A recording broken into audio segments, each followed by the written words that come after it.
10 মাস ছুটি ধোনির। কোথায় কোথায় ঘুরতে সবথেকে বেশি ভালোবাসেন 3 কারণ জানিয়ে ফাঁস করলেন মাহি নিজেই। আন্তর্জাতিক ক্রিকেট থেকে অবসর নিয়েছেন, খেলেন শুধু আইপিএল। বাকি সময়েও ক্রিকেটের সঙ্গে খুব বেশি যোগাযোগ নেই। এই অবস্থায় মহেন্দ্র সিং ধোনি বাকি 10 মাস উপভোগ করেন ঘুরে বেরিয়ে। নিজের সে কথাই জানিয়েছেন।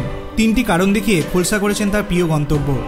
ধোনি জানিয়েছেন আমেরিকায় ঘুরতে যেতে ভালোবাসেন তিনি। সবচেয়ে প্রিয় জায়গা নিউ জার্সি, যেখানে যাওয়ার কারণ হিসাবে গল্ফ, খাবার এবং বন্ধুত্বের কথা উল্লেখ করেছেন তিনি। ধোনি জানিয়েছেন নিউ জার্সিতে তার এক বন্ধুর বাড়ি, সেখানে গিয়ে তিনি গল্ফ খেলেন এবং ভালো ভালো খাবার খান, পাশাপাশি বন্ধু উপভোগ করেন।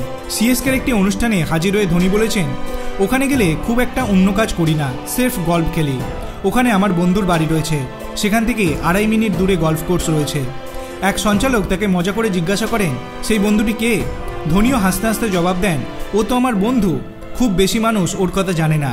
আমেরিকায় গিয়ে ঠিক কী করেন সেটা বর্ণনা করেছেন ধোনি। বলেছেন, প্রায় 4.5 ঘন্টা ধরে গল্ফ খেলি, তারপর বসে খাওয়া দাওয়া করি। পরের দিন আবারও একই কাজ, কিছু না, সির্ফ গল্ফ খেলি এবং খাওয়া দাওয়া করি। এইভাবেই কেটে যায় 15-20 দিন। ধোনির সংযোজন, ওখানে একটা ক্লাবের সদস্যদের মধ্যে প্রতিযোগিতা হয়, সেই প্রতিযোগিতায় আমি খেলি, তারপর দেশে ফিরে আসি। আমার কাছে ওই 15-20 দিন খুব প্রিয় সময়, কিছু না করে সির্ফ গল্ফ খেলে এবং খাওয়া দাওয়া করে সময় কাটানো। আপনার কি মনে হয় মহেন্দ্র সিং ধোনি কি 2024 আইপিএলই তার জীবনের শেষ আইপিএল হতে চলেছে?